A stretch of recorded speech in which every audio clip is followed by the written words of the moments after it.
Hi hello friends, ಎಲ್ಲರಿಗೂ ನಮ್ಮ ಅಮ್ಮನ ಅಡುಗೆಗೆ ಸ್ವಾಗತ.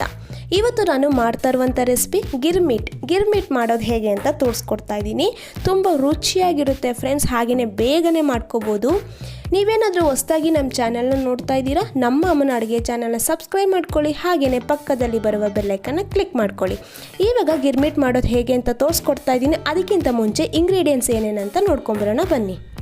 ಇಲ್ಲಿ ನಾನು 4 ಕಪ್ ಆಗೋಷ್ಟು ಕಡಲೆಪುರಿನ ತಗೊಂಡಿದ್ದೀನಿ. ಕ್ರಿಸ್ಪಿಯಾಗಿರೋದು ನೋಡಿ ತಗೊಳ್ಳಿ. 2 ಈರುಳ್ಳಿನ ಈ ಥರ ಚಿಕ್ಕದಾಗಿ ಕಟ್ ಮಾಡಿ ಇಟ್ಕೊಂಡಿದ್ದೀನಿ.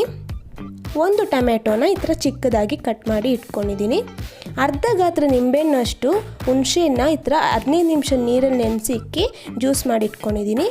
ಮತ್ತು 2 ಟೇಬಲ್ ಸ್ಪೂನ್ ಆಗೋಷ್ಟು ಹುರ್ಗಡ್ಲೆ ಪುಡಿ ತಗೊಂಡಿದ್ದೀನಿ. ಸಾಸಿವೆ ಅರ್ಧ ಟೇಬಲ್ ಸ್ಪೂನ್, ಜೀರಿಗೆ 1 ಟೇಬಲ್ ಸ್ಪೂನ್, ಹಸಿಮೆಣಸಿನಕಾಯಿ 4 ಈ ಥರ ಚಿಕ್ಕದಾಗಿ ಕಟ್ ಮಾಡಿ ಇಟ್ಕೊಂಡಿದ್ದೀನಿ.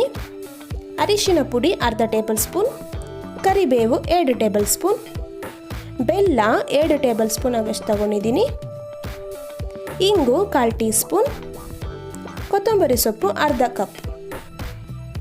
ಇಲ್ಲಿ ನಾನು ಮಸಾಲ ಕಡಲೆ ಬೀಜನ ಅರ್ಧ ಕಪ್ ಅಷ್ಟು ತಗೊಂಡಿದ್ದೀನಿ. ನಿಮಗೆ ಪೀನಟ್ಸಿಂದ ರೆಸಿಪಿ ಏನಾದರೂ ಬೇಕಂದರೆ ಕಮೆಂಟ್ ಮಾಡಿ, ಮುಂದಿನ ವಿಡಿಯೋದಲ್ಲಿ ಅಪ್ಲೋಡ್ ಮಾಡ್ತೀವಿ. ಮಿಕ್ಸ್ಚರ್ನ ಅರ್ಧ ಕಪ್ ಆಗಷ್ಟು ತಗೊಂಡಿದ್ದೀನಿ. ಮತ್ತು ಕಡಲೆ ಬೀಜನ ಈ ಥರ ಮನೇಲೇ ಫ್ರೈ ಮಾಡಿ ಇಟ್ಕೊಂಡಿರೋದು ಅರ್ಧ ಕಪ್ ಅಷ್ಟು ತಗೊಂಡಿದ್ದೀನಿ. ಮತ್ತು ಎಣ್ಣೆ 3 ರಿಂದ 4 ಟೇಬಲ್ ಸ್ಪೂನ್, ರುಚಿಗೆ ತಕ್ಕಷ್ಟು ಉಪ್ಪು. ಮಾಡುವ ವಿಧಾನ, ಸ್ಟವ್ ಹಚ್ಚಿ ಒಂದು ಪಾತ್ರೆನ ಇಟ್ಕೊಂಡಿದ್ದೀನಿ. ಇವಾಗ ನಾನಿಲ್ಲಿ ಎಣ್ಣೆನ ಹಾಕ್ಕೊತಾ ಇದ್ದೀನಿ. 3 ರಿಂದ 4 ಟೇಬಲ್ ಸ್ಪೂನ್ ಎಣ್ಣೆನ ಹಾಕ್ಕೊಂಡಾಗಿದೆ. ಇವಾಗ ಎಣ್ಣೆ ಎಲ್ಲ ಬಿಸಿ ಆದ ಮೇಲೆ ಸಾಸಿವೆನ ಹಾಕ್ಕೊತಾ ಇದ್ದೀನಿ.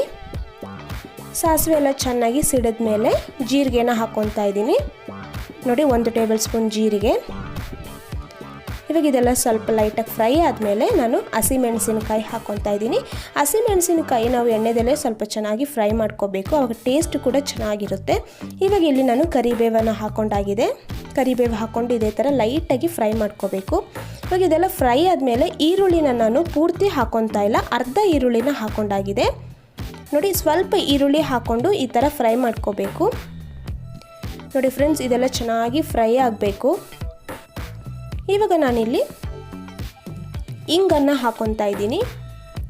1/4 ಟೀ ಸ್ಪೂನ್ ಇಂಗು ಮತ್ತು ಅರಿಶಿನ ಪುಡಿ ಹಾಕೋದ್ರಿಂದ ಒಳ್ಳೆ ಕಲರ್ ಇರುತ್ತೆ.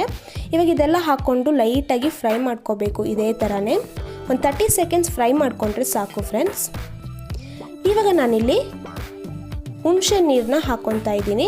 ಹುಣಸೆ ನೀರು ಹಾಕೋದ್ರಿಂದ ಹುಳಿಯಾಗಿ ಟೇಸ್ಟ್ ಕೂಡ ಚೆನ್ನಾಗಿರುತ್ತೆ. ಇದೆಲ್ಲ ಹಾಕ್ಕೊಂಡು ಒಂದ್ಸತಿ ಇದೇ ಥರನೇ ಮಿಕ್ಸ್ ಮಾಡಿಕೊಂಡು ಸ್ವಲ್ಪ ಹೊತ್ತು ಬಿಡಬೇಕು ಕುದಿಯೋಕ್ಕೆ. ಇವಾಗ ನಾನಿಲ್ಲಿ ರುಚಿಗೆ ತಕ್ಕಷ್ಟು ಉಪ್ಪನ್ನು ಹಾಕ್ಕೊಂಡಿದ್ದೀನಿ.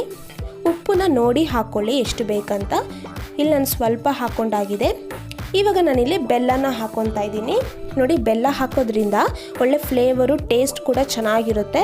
ಇವಾಗ ನೋಡಿ ಇದೆಲ್ಲ ಹಾಕ್ಕೊಂಡಾದ್ಮೇಲೆ ಸ್ವಲ್ಪ ಹೊತ್ತು ಬಿಡಬೇಕಾಗುತ್ತೆ ಮತ್ತು ಗಟ್ಟಿ ಆಗುತ್ತೆ ಇದೆಲ್ಲ. ನೋಡಿ ಇದೇ ಥರನೇ ನಾವು ಮಿಕ್ಸ್ ಮಾಡ್ತಾ ಇದ್ರೆ ಚೆನ್ನಾಗಿ ಗಟ್ಟಿ ಬರುತ್ತೆ. ನೋಡಿ ಫ್ರೆಂಡ್ಸ್, ಇವಾಗ ಇದೆಲ್ಲ ರೆಡಿ ಆಗಿದೆ. ನೋಡಿ ಫ್ರೆಂಡ್ಸ್, ಇಷ್ಟು ಗಟ್ಟಿ ಬಂದಿದೆ. ಇವಾಗ ಇದೆಲ್ಲ ಪಕ್ಕಕ್ಕೆ ಇಡೋಣ. ಇವಾಗ ನಾನಿಲ್ಲಿ ಕಡಲೆಪೂರಿಗೆ ಈರುಳ್ಳಿನ ಹಾಕ್ಕೊತಾ ಇದ್ದೀನಿ. ಉಳಿದಿರೋ ಈರುಳ್ಳಿನ ಹಾಕ್ಕೊಂಡಾಗಿದೆ. ಮತ್ತು ಕೊತ್ತಂಬರಿ ಸೊಪ್ಪು ಹಾಕ್ಕೊತಾ ಇದ್ದೀನಿ. ಮತ್ತು ಹುರ್ಗಡ್ಲೆ ಪುಡಿನ ನಾನು 2 ಟೇಬಲ್ ಸ್ಪೂನ್ ಹಾಕ್ಕೊತಾ ಇದ್ದೀನಿ, ಜಾಸ್ತಿ ಹಾಕಕ್ಕೆ ಹೋಗ್ಬೇಡಿ. ಟೊಮೆಟೊನ ಹಾಕ್ಕೊತಾ ಇದ್ದೀನಿ.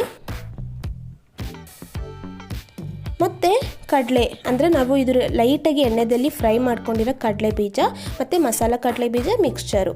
ಕಡಲೆ ಬೀಜ ಮಿಕ್ಸ್ಚರ್ ಎಲ್ಲ ಹಾಕೋದ್ರಿಂದ ತಿನ್ನುವಾಗ ಬಾಯಿಗೆ ಸಿಗ್ತಾ ಇರುತ್ತೆ, ಅವಾಗ ಚೆನ್ನಾಗಿರುತ್ತೆ ಟೇಸ್ಟು ಫ್ರೆಂಡ್ಸ್. ಇವಾಗ ಇದೆಲ್ಲ ಚೆನ್ನಾಗಿ ಮಿಕ್ಸ್ ಮಾಡ್ಕೊಬೇಕು ಒಂದ್ಸತಿ. ನೋಡಿ ಫ್ರೆಂಡ್ಸ್, ಇದೆಲ್ಲ ಚೆನ್ನಾಗಿ ಮಿಕ್ಸ್ ಮಾಡಿದಾದ್ಮೇಲೆ ಇವಾಗ ನಾನು ಮೊದಲೇ ರೆಡಿ ಮಾಡಿ ಇಟ್ಕೊಂಡಿದ್ನಲ್ಲ ಅದೆಲ್ಲ ಹಾಕ್ಕೊತಾ ಇದ್ದೀನಿ.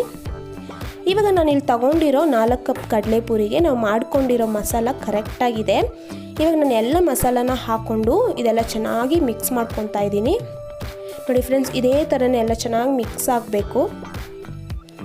ನೋಡಿ ಇವಾಗ ನಾನು ಇದೆಲ್ಲ ಚೆನ್ನಾಗಿ ಮಿಕ್ಸ್ ಮಾಡ್ಕೊಂಡಾಗಿದೆ. ನೋಡಿ ಫ್ರೆಂಡ್ಸ್, ಎಷ್ಟು ಬೇಗನೆ ನಾವು ಮನೇಲಿ ಗಿರ್ಮಿಟ್ ಮಾಡೋದು ಹೇಗೆ ಅಂತ ನೋಡಿದ್ರಲ್ಲ, ತುಂಬ ಟೇಸ್ಟಿಯಾಗಿರುತ್ತೆ. ನೀವು ಇದನ್ನು ಮಕ್ಕಳು ಕೂಡ ಮಾಡ್ಕೊಡ್ಬೋದು, ತುಂಬಾ ಇಷ್ಟಪಟ್ಟು ತಿಂತಾರೆ. ಹಾಗೆಯೇ ನಾವು ಬ್ರೇಕ್ಫಾಸ್ಟು ಕೂಡ ಮಾಡ್ಕೋಬೋದು. ಇದು ಬೇಗನೆ ಮಾಡ್ಕೋಬೋದು. ಈವ್ನಿಂಗ್ ಟೈಮ್ ಕೂಡ ಟೀಗೆ ಕಾಫಿ ಜೊತೆನೂ ಮಾಡ್ಕೋಬೋದು. ತುಂಬಾ ಚೆನ್ನಾಗಿರುತ್ತೆ.